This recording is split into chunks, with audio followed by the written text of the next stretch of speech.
നമസ്കാരം. കൃഷിദർശൻ തത്സമയ ഫോണിൻ പരിപാടിയിലേക്ക് എല്ലാ മാന്യപ്രേക്ഷകർക്കും ഹൃദയം നിറഞ്ഞ സ്വാഗതം. ഇടവപ്പാതി തിമിർത്ത് പെയ്യുകയാണ്. ഈ മഴക്കാലം മത്സ്യങ്ങളുടെ കാലം കൂടിയാണ്. മത്സ്യങ്ങൾക്ക് വിളഞ്ഞു പെരുകാനും നിറയാനുമുള്ള ഒരു സുവർണാവസരം. നമുക്കറിയാം, സമുദ്രജല മത്സ്യങ്ങളുടെ കാര്യത്തിൽ ഒരു ഭീഷണി നിലനിൽക്കുകയാണ്. അതുകൊണ്ട് തന്നെ ഉൾനാടൻ മത്സ്യകൃഷിയുടെ സാധ്യത ഏറുകയാണ്. സംസ്ഥാനത്തെ ഫിഷറീസ് വകുപ്പ് ഉൾനാടൻ മത്സ്യകൃഷിക്ക് ധാരാളം സഹായങ്ങൾ പ്രഖ്യാപിച്ചിട്ടുണ്ട്. എന്തൊക്കെയാണ് ആ സഹായങ്ങൾ, അതിനുവേണ്ടി എവിടെയാണ് അപേക്ഷിക്കേണ്ടത് എന്നീ വിഷയങ്ങൾ അന്വേഷിക്കുകയാണ് ഇന്ന് കൃഷിദർശൻ.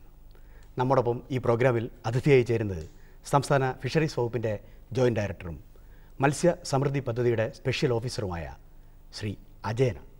സ്വാഗതം ചെയ്യാം അജയൻ സാറിനെ കൃഷിദർശൻ പരിപാടിയിലേക്ക്. സാർ, ഈ മത്സ്യസമൃദ്ധി പ്രോഗ്രാം നമ്മളിപ്പോൾ തുടങ്ങി ഏതാണ്ട് ഒരു വർഷം പിന്നിടുകയാണ്. ഈ പ്രോഗ്രാമിൻ്റെ തുടക്കത്തിൽ തന്നെ പ്രഖ്യാപിച്ചിരുന്നു ഏതാണ്ട് ഉൾനാടൻ മത്സ്യോൽപാദനം 1.5 ലക്ഷം ടണ്ണിൽ നിന്ന് 2.5 ലക്ഷം ടണ്ണിലേക്ക് ഉയർത്തുകയാണ് ഈ പ്രോഗ്രാമിൻ്റെ പ്രധാനപ്പെട്ട ലക്ഷ്യമെന്ന് പറഞ്ഞു. എന്തായി ഒരു വർഷം പിന്നിടുമ്പോൾ എന്താണ് എനിക്ക് തോന്നുന്നത്? മത്സ്യസമൃദ്ധി പദ്ധതി നിലവിലുള്ള 1.5 ലക്ഷം ടണ്ണിൽ നിന്ന് 2.5 ലക്ഷം ടണ്ണായിട്ട് ഉൾനാടൻ മത്സ്യോൽപാദനം വർദ്ധിപ്പിക്കുക എന്നുള്ളതാണ് എൻ്റെ ലക്ഷ്യം. ഒന്നാം വർഷത്തെ പരിപാടി പൂർത്തീകരിച്ചപ്പോൾ ലക്ഷ്യമിട്ടിരുന്ന ടാർഗറ്റ് അധികരിച്ച് 5000 ഹെക്ടർ ശുദ്ധജലാശയം എന്നുള്ളത് 5466 ഹെക്ടറിലേക്ക് കൃഷി വ്യാപിപ്പിക്കുവാൻ ഞങ്ങൾക്ക് കഴിഞ്ഞു. വളരെ വിജയകരമായാണ് ഒന്നാം വർഷം പിന്നിട്ടിരിക്കുന്നത്. അപ്പോൾ ആദ്യഘട്ടം വളരെ വിജയത്തിലായിരുന്നു. തീർച്ചയായിട്ടും. എനിക്ക് തോന്നുന്നു പഞ്ചായത്ത് തലത്തിൽ മത്സ്യ കർഷക ക്ലബ്ബുകൾ ഈ പദ്ധതിയുടെ വിജയത്തിനായി രൂപീകരിച്ചിട്ടുണ്ട്. എത്രത്തോളം ക്ലബ്ബുകളാണ് അങ്ങനെ സജീവമായി ഇപ്പോൾ സംസ്ഥാനത്ത് പ്രവർത്തിക്കുന്നത്? 899 പഞ്ചായത്തുകളാണ് ഈ പദ്ധതിയിൽ പങ്കെടുത്തിരിക്കുന്നത്. അതിൽ ഏകദേശം 750ഓളം പഞ്ചായത്തുകളിൽ ക്ലബ്ബുകൾ രൂപീകരിച്ചിട്ടുണ്ട്. അത് മിക്ക ക്ലബ്ബുകളും വളരെ നല്ല രീതിയിൽ പ്രവർത്തിച്ചു വരുന്നതായിട്ടാണ് ഞങ്ങളുടെ ആദ്യഘട്ടത്തിലുള്ള ഒരു വിലയിരുത്തൽ. നമ്മുടെ പലപ്പോഴും മത്സ്യങ്ങളുമായി ബന്ധപ്പെട്ട പ്രോഗ്രാം അവതരിപ്പിക്കുമ്പോൾ പ്രേക്ഷകർ ചോദിക്കുന്ന ഒരു ചോദ്യമുണ്ട്. ഫിഷറീസ് വകുപ്പ് നൽകുന്ന മത്സ്യങ്ങൾ പ്രധാനമായിട്ടും വിദേശ കാർപ്പിനത്തിൽപ്പെട്ട അല്ലെങ്കിൽ ഇന്ത്യൻ കാർപ്പിനത്തിൽപ്പെട്ട മത്സ്യങ്ങളാണ്. അതായത് നാടൻ മത്സ്യങ്ങളായ കരിമീൻ, തിരുത, പൂമീൻ, വരാല്, കണമ്പ് അത്തരത്തിലുള്ള മത്സ്യങ്ങൾ കൂടി നൽകിയിരുന്നെങ്കിൽ കുറച്ചുകൂടി പ്രയോജനപ്രദമായിരുന്നു എന്നൊരു പരാതി നമ്മുടെ പ്രേക്ഷകരിൽ നിന്നുണ്ട്. എന്തു പറയുന്നു?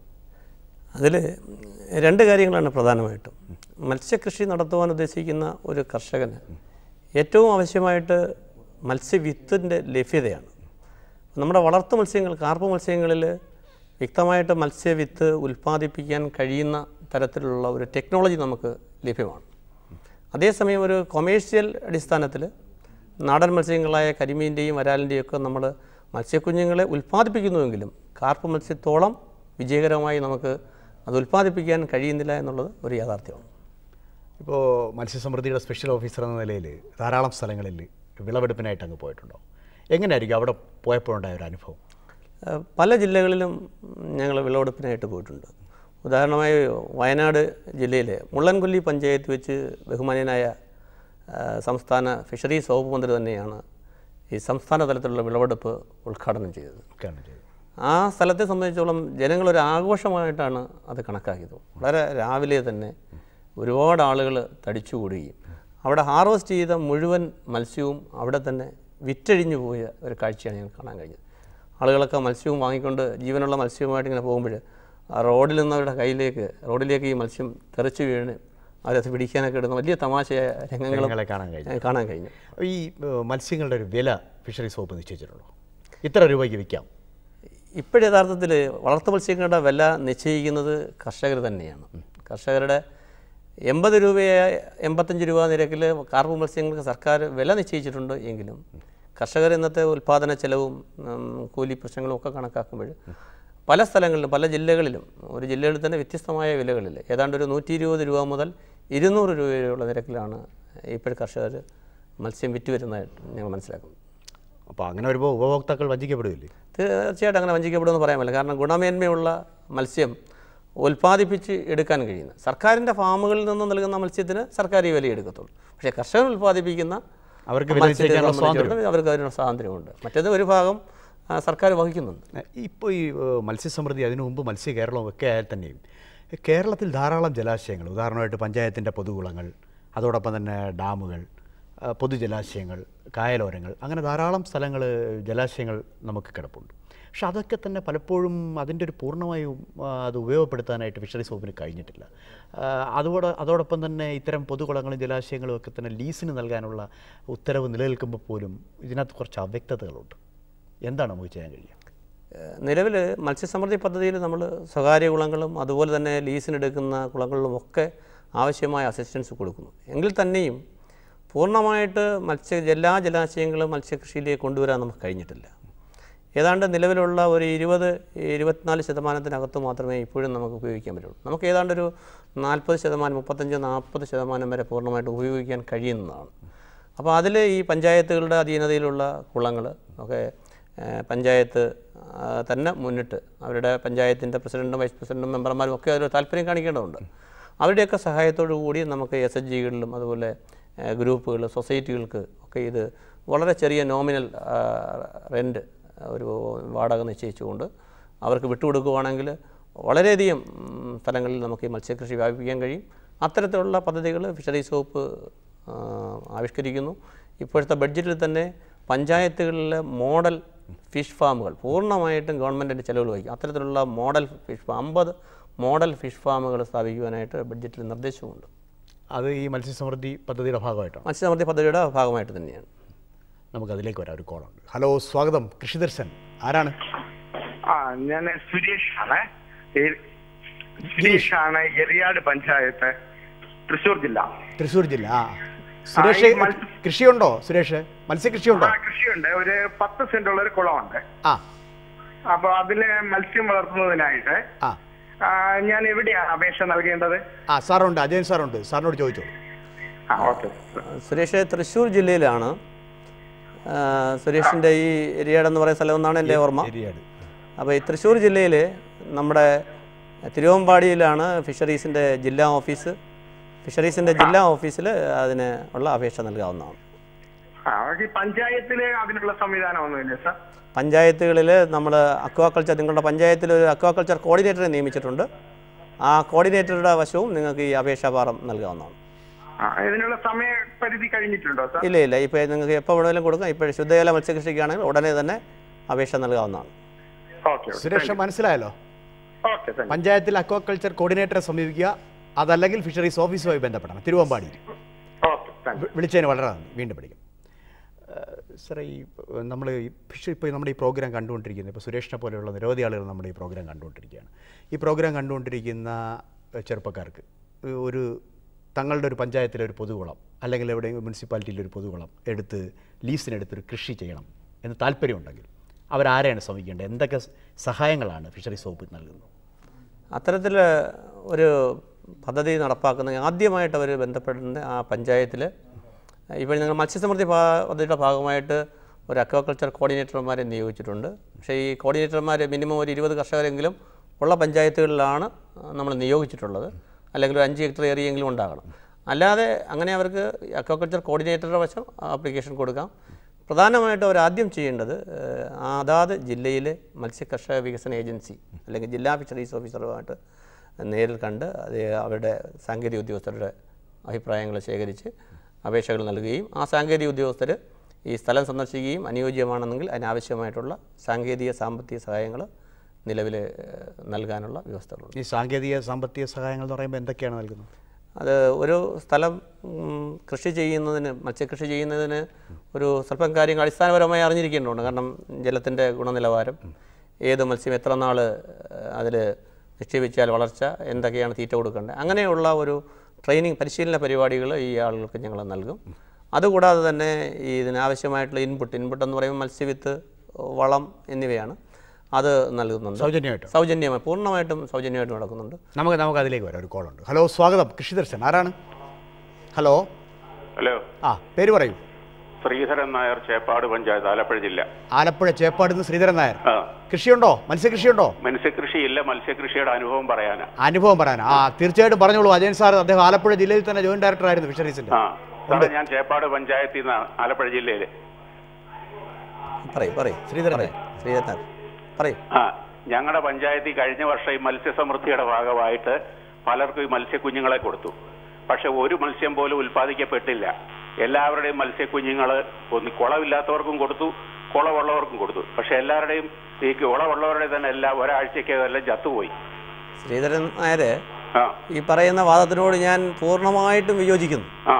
കാരണം ആലപ്പുഴ ജില്ലയിലെ തന്നെ കുട്ടനാട് പ്രദേശത്തിലെ വിവിധ സ്ഥലങ്ങളിൽ മത്സ്യകൃഷി ഹാർവെസ്റ്റ് ചെയ്യുന്നതിന് ഞാനൊന്ന് പറഞ്ഞ കേട്ടോ, ഞാനൊന്ന് പറയട്ടെ. മത്സ്യകൃഷി എന്ന് പറയുന്നത് കൃഷി ചെയ്യാൻ അനുയോജ്യമായ സ്ഥലവും അതുപോലെ താല്പര്യമുള്ള കർഷകരും മുന്നോട്ട് വന്നെങ്കിൽ മാത്രമേ നമ്മൾ രണ്ടു കൂട്ടരും ഒരുമിച്ച് നിൽക്കണം. സർക്കാരിന് മാത്രം വിചാരിച്ചാൽ നമുക്ക് മത്സ്യകൃഷി വിജയകരമായി നടപ്പാക്കാൻ കഴിയില്ല. കൃഷി ചെയ്യുന്ന കർഷകന് അതിന് താല്പര്യവും സമയവും ഉണ്ടെങ്കിൽ തീർച്ചയായിട്ടും വിജയകരമായിട്ട് കൃഷി ചെയ്യാൻ പറ്റുന്ന ഒന്നാണ് മത്സ്യകൃഷി പദ്ധതി. അതിന് യാതൊരു സംശയവുമില്ല. ധാരാളം കർഷകർ അതിനോട് എങ്ങനെങ്കിലും ആർക്കെങ്കിലും കൊടുത്തു തീർക്കണമെന്നുള്ള രീതിയിൽ ഇത് കുറച്ചുപേരെ കണ്ടെത്തി കൊടുത്തു. അവരാരും കൃഷി ചെയ്തില്ല. പിന്നെ അതെല്ലാം നശിച്ചു പോവുകയും ചെയ്തു. അല്ല, അത് നമ്മുടെ എല്ലാ മേഖലകളിലും ഒരു വിഭാഗം ആളുകൾ കടന്നു വരുന്നുണ്ട്. അവരെ നമ്മൾ കാണുന്നില്ല എന്നുള്ളതല്ല. പക്ഷെ തീർച്ചയായിട്ടും താല്പര്യമുള്ളവർക്ക് തീർച്ചയായിട്ടും അതിന് വേണ്ടുന്ന മുൻകരുതൽ നമ്മൾ എടുക്കും. അങ്ങനെ സംഭവിച്ചിട്ടുണ്ടെങ്കിൽ നമ്മുടെ ശ്രദ്ധയിൽ വന്നാൽ അതിനെതിരെ അങ്ങനെ ആർക്കെങ്കിലും അനർഹരായ ആളുകൾക്ക് കൊടുത്തിട്ടുണ്ടെങ്കിൽ അതിന് ആ വീഴ്ച വരുത്തിയ ഉദ്യോഗസ്ഥർക്കെതിരെ ഞങ്ങളത് കൃത്യമായിട്ട് അത് പരിശോധിക്കും. ആവശ്യമായ നടപടി സ്വീകരിക്കും. ശ്രീധരൻ നായർ, വളരെ വളരെ ഫലപ്രദമായ ഒരു നിർദ്ദേശമായിരുന്നു. ചൂണ്ടിക്കാണിച്ചതിന് നന്ദി. വീണ്ടും വിളിക്കണം. നമുക്കൊരു കോൾ കൂടിയുണ്ട്. സ്വാഗതം. കൃഷി ദർശൻ ആരാണ്? ഹലോ. ഞാൻ ആലപ്പുഴയിൽ നിന്നാണ് വിളിക്കുന്നത്. എവിടെ നിന്നാണ്? ആലപ്പുഴ ജില്ല. ആലപ്പുഴ ജില്ലയിൽ എവിടാ? ആലപ്പുഴ ജില്ലയില് മാവേലിക്കര. പേരെന്താണ്? എന്റെ റബി. കൃഷിയുണ്ടോ? മത്സ്യകൃഷിയില്ല. എനിക്കൊരു സംശയമുണ്ട്, അതിനുവേണ്ടി വിളിക്കുന്നത്. വിളിച്ചു ചോദിച്ചോളൂ. ഇപ്പൊ ഈ മഴ സീസൺ തുടങ്ങിയതിന്റെ ഭാഗമായിട്ട് ഈ ആറുകളിൽ നിന്നും മത്സ്യങ്ങൾ പാടശേഖരങ്ങളിലേക്ക് കയറിയും അപ്പൊ ആ കയറുന്ന മത്സ്യങ്ങളെ കയറുന്ന സ്ഥലത്ത് നിന്ന് പിടിച്ചെടുക്കുന്ന ഒരു സമ്പ്രദായം ഇവിടെ നിലനിൽക്കുന്നുണ്ട്. അപ്പൊ നമ്മുടെ പാടശേഖരങ്ങളിൽ കുളങ്ങളും ഒക്കെ വരേണ്ട മത്സ്യങ്ങൾ ഇതിന്റെ തുടക്കത്തിൽ തന്നെ മുട്ടയിട്ട് ഇരിക്കേണ്ട സമയത്ത് തന്നെ പിടിച്ചെടുക്കുക. അതിനെതിരെ എന്തെങ്കിലും ഒരു നടപടി സ്വീകരിക്കാനായിട്ട് പറ്റുമോ എന്നുള്ളതാണ് ചോദ്യം. നമ്മുടെ ഈ മത്സ്യസമൃദ്ധി പദ്ധതിയിൽ നമ്മൾ പുറത്തുനിന്ന് കയറുന്ന മത്സ്യങ്ങളെ നമ്മൾ വളർത്താനായിട്ട് അനുവദിക്കുന്നില്ല. കാരണം അത് സാധാരണഗതിയിൽ അങ്ങനെ പിടിച്ചു കൊണ്ടുവരുന്നതല്ല, നമ്മൾ കൊടുക്കുകയാണ് സർക്കാർ മത്സ്യക്കുഞ്ഞുങ്ങളെ. പിന്നെ ചെറിയ മത്സ്യക്കുഞ്ഞുങ്ങളെ നഷ്ടപ്പെടാതെ ആരെങ്കിലും ശേഖരിച്ച് വളർത്തിയെടുക്കുന്നുവെങ്കിൽ അത്തരത്തിലുള്ളത് തടയാനായി അത്തരത്തിലുള്ള കാര്യങ്ങളിൽ പിന്നെ അത് നല്ലൊരു കാര്യം ചെയ്യുന്നതാണെങ്കിൽ പൂർണ്ണമായിട്ടും അത് സ്വാഗതം ചെയ്യും. അതേസമയം നമ്മുടെ പ്രജനനം നടത്തുന്ന മത്സ്യങ്ങളെ ഒരു കാരണവശാലും അത് ഇല്ലാതാക്കാൻ, അതായത് ഒരു ശരിയായ രീതിയിൽ പരിപാലിക്കപ്പെടാത്ത രീതിയിൽ പിടിക്കുന്നെങ്കിൽ അത് തീർച്ചയായിട്ടും വകുപ്പ് അക്കാര്യത്തിൽ പ്രത്യേകം ശ്രദ്ധിക്കുന്നതാണ്. റബി, വളരെ നന്ദി. വിളിച്ചതിന് വളരെ നന്ദി. വീണ്ടും വിളിക്കണം. നമുക്കൊരു കോൾ കൂടിയുണ്ട്. ഹലോ, സ്വാഗതം. കൃഷി ദർശൻ ആരാണ്? ഹലോ. ആരാണ്? ഹലോ, സ്വാഗതം. കൃഷി ദർശൻ ആരാണ്? കോഴിക്കോട് ബാബുവാണ്. കോഴിക്കോട് നിന്ന് ബാബു അല്ലേ? അതെ. ബാബു, ചുരുക്കി ചോദിച്ചോളൂ. അജയൻ സാറുണ്ട്. ആയിക്കോട്ടെ, പറയൂ ബാബു. ആ ടിവിയുടെ വോളിയം കുറച്ച് വെക്കും. ഇനി ചോദിച്ചോളൂ. Good evening sir. ഇവിടെ ഞങ്ങളിവിടെ ഒരു 5-8 ഏക്കർ സുമാർ ഒരു 8 ഏക്കറോളം ഒരു 6 അടി ഉയരത്തിൽ വെള്ളം കെട്ടി നിൽക്കുന്നുണ്ട്. അതില് പിന്നെ ഒഴുക്കുണ്ട്, ഒരു ചീപ്പുണ്ട്, ഒഴുക്കുണ്ട്. പക്ഷെ അതിന് പിന്നെ ഇവിടെ ഇല്ല, സ്ഥലത്തില്ല. അതിങ്ങനെ തരിശായിട്ട് ഇങ്ങനെ കിടക്കുകയാണ്. അപ്പൊ അതിൽ ഞങ്ങൾക്ക് ഒരു 10 ആള് കൂടിയിട്ട് ഒരു കൃഷി ചെയ്യാൻ, മത്സ്യകൃഷി ചെയ്യാൻ സാധിക്കുമോ എന്ന് അറിയാൻ വേണ്ടി.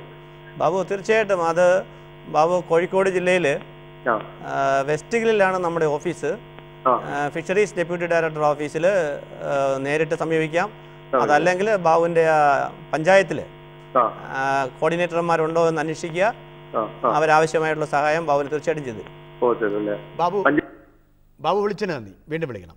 ഹലോ, ഒരു കോൾ കൂടി. ഹലോ, സ്വാഗതം. കൃഷി ദർശൻ ആരാണ്? ഹലോ, പേര് പറഞ്ഞോളൂ. മധു ആണ്, കുടപ്പനക്കുന്ന്. ട്രിവാൻഡ്രം കുടപ്പനക്കുന്ന്. മധു സാറേ, ഈ പിരാന വളർത്താൻ പറ്റുന്ന മത്സ്യമാണോ? മധു, നമ്മൾ സർക്കാർ പിരാനയെ വളർത്താൻ അനുവദിക്കുന്നില്ല. നിലവിലുള്ള നിയമം അനുസരിച്ച് അത് നമ്മൾ വളർത്താൻ അനുവദിക്കുന്നില്ല. അത് ഓർണമെൻ്റലായിട്ടൊക്കെ പലരും യൂസ് ചെയ്യുന്നുണ്ട്, അലങ്കാര മത്സ്യത്തിൻ്റെ ഭാഗമായിട്ട്. അത് ഭക്ഷിക്കാൻ പറ്റുന്നതാണോ? അത് ഭക്ഷിക്കാൻ പറ്റുന്നതാണ്, ഭക്ഷിക്കാൻ പറ്റുന്നത്. അത് വേറെ പ്രശ്നമൊന്നുമില്ല. ഒന്നുമില്ല. അതിന്റെ സൈസ് എങ്ങനെയാ? വലുതാവുന്നതാണോ അത്? അത് വലുതാകുന്ന സൈസാണ്. അതെ. അതിന്റെ ഫുഡൊക്കെ എങ്ങനെയാ അതിന്റെ? അതിന് പലതരത്തിൽ നമ്മൾ പിരാനയ്ക്കൊക്കെ എന്ന് പറയുമ്പോഴത്തേക്ക് നമ്മൾ ഫീഡ് അതായത് ഫാക്ടറി മെയ്ഡ് ഫീഡുകൾ, ലൈവ് ഫീഡുകളുണ്ട്. അതൊക്കെ അതിന് ഫീഡ് കൊടുക്കുന്നതാണ് അതിൽ ഏറ്റവും വലിയ ബുദ്ധിമുട്ടാണ് മെയിൻറ്റെയിൻ ചെയ്യുന്നത്. അത് ഉപദ്രവിക്കുന്ന മത്സ്യമാണോ അത്? ചെറിയ, അത്ര വലുതായിട്ടല്ല എങ്കിലും ചെറിയ വളർത്തുന്നുണ്ടോ? അതെ, വളർത്തുന്നുണ്ട്. വളർത്താൻ ഉദ്ദേശിക്കുന്നുണ്ട്. അതാണ് വളർത്താൻ പാടില്ലാത്ത മത്സ്യത്തെ തന്നെ ആദ്യം അത് വളർത്തിയത്. ആദ്യം ഈ അത് ശ്രദ്ധിക്കണം, ആരോടും പറയണ്ട കേട്ടോ. വളരെ നന്ദി മധു വിളിച്ചതിന്. സർ, നമ്മൾ 2010 എനിക്ക് തോന്നുന്നു 2010 കരിമീൻ, നമ്മുടെ ഏറ്റവും പ്രിയപ്പെട്ട മീനെ 2010 ഫിഷറീസ് വകുപ്പ് നമ്മുടെ സംസ്ഥാന മീനായി പ്രഖ്യാപിക്കട്ടെ. കരിമീൻ. കരിമീന് അതിൻ്റെ പ്രൊപ്പഗേഷന് വേണ്ടി, കരിമീനെ വളർത്താനും കരിമീനെ കൂടുതൽ വളർത്താനും അതല്ലെങ്കിൽ പൊതുജലാശയങ്ങളിൽ വളർത്താനും വേണ്ടി എന്തൊക്കെ പദ്ധതികളാണ് മത്സ്യകേരളത്തിലുള്ളത്? മത്സ്യസമൃദ്ധിയിൽ നമ്മൾ ഈ കരിമീൻ കൃഷി നടത്തുന്നത്, അത് പ്രോത്സാഹിപ്പിക്കുന്നതിന് വേണ്ടി ഒരു പ്രത്യേക കമ്പോണൻ്റ് തന്നെ ഉൾപ്പെടുത്തിയിട്ടുണ്ട്. ചെറിയ കുളങ്ങളിൽ, അടുക്കള കുളങ്ങളിൽ കരിമീൻ കൃഷി ചെയ്യുന്നതിന് വേണ്ടിയിട്ട്, അതുകൂടാതെ തന്നെ കേജ് കൾച്ചർ, കൂടുകളിൽ കരിമീൻ കൃഷി ചെയ്യുന്നതിന് വേണ്ടിയിട്ടുള്ള ധനസഹായങ്ങൾ, അതുപോലെ വലിയ പോണ്ടുകൾ, വലിയ ഏരിയ, ഏതാണ്ട് ഒരു 2 ഹെക്ടർ പോണ്ടിന് പരമാവധി 50,000 രൂപ വരെ സബ്സിഡി കൊടുക്കുന്ന സ്കീമുകൾ നമുക്കുണ്ട്. പക്ഷേ കേജ് കൾച്ചർ ഞങ്ങൾ ഏറ്റവും കൂടുതൽ പ്രൊമോട്ട് ചെയ്യുന്നു.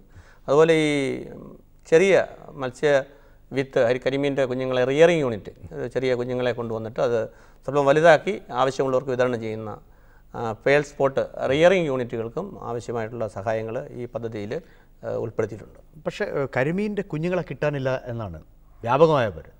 അത് ഒരു പരിധിവരെ ശരിയാണ്. കാരണം ഞാൻ നേരത്തെ സൂചിപ്പിച്ചതുപോലെ കൊമേഴ്ഷ്യലായിട്ട് നമുക്കത് വളരെയധികം ഉൽപ്പാദിപ്പിക്കാൻ ഇപ്പോൾ കഴിയുന്നില്ല. ഉൽപ്പാദിപ്പിക്കുന്നുണ്ട് നമ്മുടെ പള്ളം, ഗവൺമെൻറ്റിലുള്ള പള്ളം ഹാച്ചറിയിൽ, അഴീക്കോട് ഹാച്ചറിയിൽ ഒക്കെ തന്നെ കരിമീൻ കുഞ്ഞുങ്ങളെ ഉൽപ്പാദിപ്പിക്കാൻ ശ്രമിക്കുന്നതുപോലെ യൂണിവേഴ്സിറ്റിയിലുണ്ട്. പക്ഷേ നമ്മുടെ ആവശ്യത്തിനനുസരിച്ച് കാർപ്പ് മത്സ്യങ്ങളെ പോലെ ഇത് ഉൽപ്പാദിപ്പിക്കാനായിട്ട് നിലവിൽ കഴിയുന്നില്ല. പക്ഷേ അതിന് വേണ്ടിയിട്ടുള്ള ഇപ്പോഴേ സംസ്ഥാന സർക്കാർ ഇന്ന് ബഹുമാന്യനായ ഫിഷറീസ് വകുപ്പ് മന്ത്രി 1000 തെങ്ങിൽ കരിമീൻ്റെ ഉൽപ്പാദനം വർദ്ധിപ്പിക്കുന്നതിന് വേണ്ടിയിട്ടുള്ള വലിയൊരു പ്രോജക്റ്റ് RKVYയുമായി ബന്ധപ്പെട്ടിട്ട് ഉദ്ഘാടനം ചെയ്യപ്പെടുകയാണ്. അപ്പോൾ തീർച്ചയായിട്ടും നമ്മുടെ പ്രേക്ഷകരായ ധാരാളം വീട്ടമ്മമാരുണ്ട്. അപ്പോൾ അവരെ സംബന്ധിച്ചിടത്തോളം അടുക്കളക്കുളം അവരുടെ മനസ്സിലൊരു സ്വപ്നമാണ്. അതെ. അപ്പോൾ അതിൽ അവർ ഉദ്ദേശിക്കുന്ന പ്രധാനപ്പെട്ട ഒരു മീൻ കരിമീനാണ്. ഒരു അടുക്കളക്കുളം സെറ്റ് ചെയ്യുന്നതിന് എന്തൊക്കെ കാര്യങ്ങളാണ് ഫിഷറീസ് വകുപ്പ് നൽകുന്നത്? ഒരു അടുക്കളക്കുളം സെറ്റ് ചെയ്യുന്നത് സാധാരണ ഇതിൽ 1 സെൻറ്റോ അതിൽ താഴെയോ അല്ലെങ്കിൽ ഒരു പരമാവധി 2-3 സെൻറ്റോ ഉള്ള ഏരിയയാണ് നമ്മുടെ അടുക്കളക്കുളങ്ങളായിട്ട് കൺവേർട്ട് ചെയ്യാൻ പറ്റുന്നതെന്ന് പറഞ്ഞു. അപ്പോൾ അതിൽ കരിമീൻ കുഞ്ഞുങ്ങൾ ലഭ്യമായ വെള്ളം അനുയോജ്യമാണെങ്കിൽ, അതിൻ്റെ pH അതൊക്കെ അനുകൂല്യമാണെങ്കിൽ അതിനകത്ത് കരിമീൻ കുഞ്ഞുങ്ങളെയോ അല്ലെങ്കിൽ മറ്റു മത്സ്യങ്ങളെ നിക്ഷേപിച്ച് കഴിഞ്ഞാൽ, ഈ അടുക്കളക്കുളം എന്നുള്ള പേര് വരാൻ അടുക്കളയിലുള്ള നമ്മുടെ വേസ്റ്റുകളൊക്കെ തന്നെ ഈ കുളങ്ങളിലേക്ക് ഇട്ട് കഴിഞ്ഞാൽ അത് നമ്മളറിയാതെ തന്നെ അവിടെ മത്സ്യം വളരുകയും പരിസര മലിനീകരണം ഒരു പരിധി ഒഴിവാക്കുകയും ഈ കൊതുക് പോലെയുള്ള ജീവികളെ നമുക്ക് ഒരു പരിധിവരെ കൺട്രോൾ ചെയ്യാൻ കഴിയും. വളരെ നല്ല ഒരു പ്രവൃത്തിയാണ്. അത് പല ആളുകളും വീട്ടമ്മമാരിന്ന് ധാരാളമായിട്ട് ആഗ്രഹിച്ചിരിക്കുന്നു. തീർച്ചയായിട്ടും നമുക്ക് അതിലേക്ക് വരാം. ഒരു കോളുണ്ട്. ഹലോ, സ്വാഗതം. കൃഷിദർശൻ ആരാണ്? അത് ഞാൻ എറണാകുളത്ത് നിന്ന് തോമസ് ആണ്. തോമസ്, എറണാകുളത്ത് എവിടെ സ്ഥലം? എറണാകുളത്ത് ചിറ്റൂര്. ചിറ്റൂരാ. തോമസ് ചോദിച്ചോളൂ. അജയ് സാറുണ്ട്, സംശയം ചുരുക്കി ചോദിച്ചോളൂ. സാർ, എനിക്ക് ഞാനൊരു മത്സ്യകൃഷി തുടങ്ങാനുള്ള പ്രാരംഭ പ്രവർത്തനങ്ങളൊക്കെ നടത്തിയിട്ടുണ്ട്. ഹലോ, അതിനകത്ത് കാര്യങ്ങൾ മുഴുവൻ ചെയ്യാൻ എനിക്ക് ചില സാങ്കേതിക തടസ്സങ്ങളുണ്ട്. അതിനെപ്പറ്റി സാറിനോട് ചോദിക്കാനായിട്ട് ഡീറ്റെയിൽ ആയിട്ട് ചോദിക്കണം. സാറിന് നമ്പർ എനിക്ക് തരുമോ? തോമസേ, ഈ പ്രോഗ്രാം തീരുമ്പോഴേ ഡിസ്പ്ലേ ലൈനിൽ സാറിന് നമ്പർ കാണിക്കും, അതിൽ എഴുതിയെടുത്താൽ മതി. എന്നിട്ട് വിശദമായി ചോദിച്ചു നമ്പറിൽ തോമസ് വിളിച്ചാൽ മതി. ഓക്കെ തോമസ്, വളരെ നന്ദി. വീണ്ടും വിളിക്കണം. ശ്രീ, നമ്മൾ ഇതിനു മുമ്പ് മത്സ്യ സമൃദ്ധി പദ്ധതിക്ക് മുമ്പ് ആദ്യകാലത്ത് ഉണ്ടായിരുന്ന പദ്ധതിയാണ് ജനകീയ മത്സ്യകൃഷി പദ്ധതി. വർഷങ്ങൾ അതിൻ്റെ ഒരു രൂപമാറ്റം സംഭവിച്ചാണ് മത്സ്യകേരളം ഉണ്ടായത്. അതിനുശേഷമാണ് മത്സ്യസമൃദ്ധി വന്നത്. അപ്പോൾ ഇതിലെല്ലാം പറയപ്പെടുന്നതെന്ന് വെച്ചാൽ മത്സ്യങ്ങളെ ഉൽപ്പാദിപ്പിക്കാനുള്ള കേന്ദ്രങ്ങൾ, മത്സ്യക്കുഞ്ഞുങ്ങളെ വളർത്താനുള്ള റെയറിംഗ് കുളങ്ങൾ അല്ലെ റെയറിംഗ് യൂണിറ്റുകൾ ഉണ്ടാക്കും. അതോടൊപ്പം തന്നെ മത്സ്യങ്ങൾക്ക് കൊടുക്കാനുള്ള തീറ്റ, കുടുംബശ്രീ പോലെയുള്ള സാമൂഹിക സംഘടനകളെ ഉപയോഗിച്ച് മത്സ്യം കൊടുക്കാനുള്ള തീറ്റ.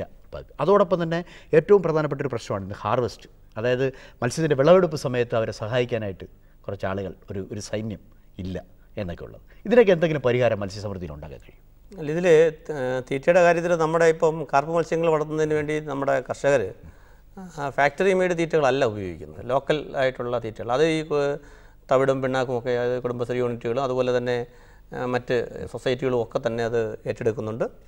അതോടൊപ്പം നമ്മൾ ഈ മത്സ്യവിപണന രംഗത്ത് ഈ കർഷകർക്ക് ഒരുമിച്ച് മത്സ്യം വിളവെടുപ്പ് നടത്തുമ്പോൾ ഇപ്പോൾ വില കുറയുന്നു എന്നുള്ളൊരു പരാതിയുണ്ട്. അതിന് മാർക്കറ്റിങ്ങിന് അടിസ്ഥാന സൗകര്യങ്ങൾ മത്സ്യബോർഡ് വഴിയൊക്കെ വർദ്ധിപ്പിക്കുവാൻ സർക്കാർ വിവിധ പരിപാടികൾ ആവിഷ്കരിച്ചു വരികയാണ്. നമുക്ക് അവസാനമായ ഒരു ചോദ്യം കൂടി. അങ്ങ് മത്സ്യസമൃദ്ധിയുടെ സ്പെഷ്യൽ ഓഫീസറും ദീർഘകാലം ഫിഷറീസ് വകുപ്പിൻ്റെ ജോയിൻറ്റ് ഡയറക്ടറുമായിരുന്ന അങ്ങയുടെ ഒരു സ്വപ്നം എന്താണ് ഇനി? മത്സ്യസമൃദ്ധിയുടെ സ്പെഷ്യൽ ഓഫീസർ എന്നുള്ള നിലയിൽ ഈ പദ്ധതിയുടെ ടാർഗറ്റ് അച്ചീവ് ചെയ്യുക, അത് അധികരിച്ച് മുന്നോട്ട് പോവുകയും, അതായത് 1.5 ലക്ഷത്തിന് 2.5 ലക്ഷത്തിനുള്ള ടാർഗറ്റ് പൂർത്തീകരിക്കുകയും അതോടൊപ്പം തന്നെ നമ്മുടെ ഗ്രാമങ്ങളിൽ സാധാരണക്കാർക്ക് ഗുണമേന്മയുള്ള മത്സ്യം ലഭിക്കുക എന്നുള്ളതും മത്സ്യകൃഷിയെക്കുറിച്ച് ജനങ്ങൾക്കുള്ള ഒരു തെറ്റിദ്ധാരണകളൊക്കെ മാറ്റി അവരെ ഈ ഒരു മേഖലയിലേക്ക് ആകർഷിക്കുകയും നമ്മുടെ ജലാശയങ്ങളൊക്കെ മത്സ്യസമ്പത്തോട്ട് നിറയട്ടെ എന്നുള്ളതാണ്. തീർച്ചയായിട്ടും അതൊരു വെല്ലുവിളിയായി ഏറ്റെടുക്കാൻ താങ്കൾ കഴിയട്ടെ ഞങ്ങൾ ആശംസിക്കുന്നു. എന്തായാലും ഇന്നത്തെ അതിഥിയുടെ വിലാസം അറിയാൻ പ്രേക്ഷകർക്ക് താല്പര്യമുണ്ടാവും. വിലാസം വായിക്കാം. Shri S Ajayan, special officer, Matsyasamridhi special cell, fisheries directorate, Vikas Bhavan, Thiruvananthapuram. Phone number 9447590078. Phone number ഒരിക്കൽ കൂടി വായിക്കാം. 9447590078.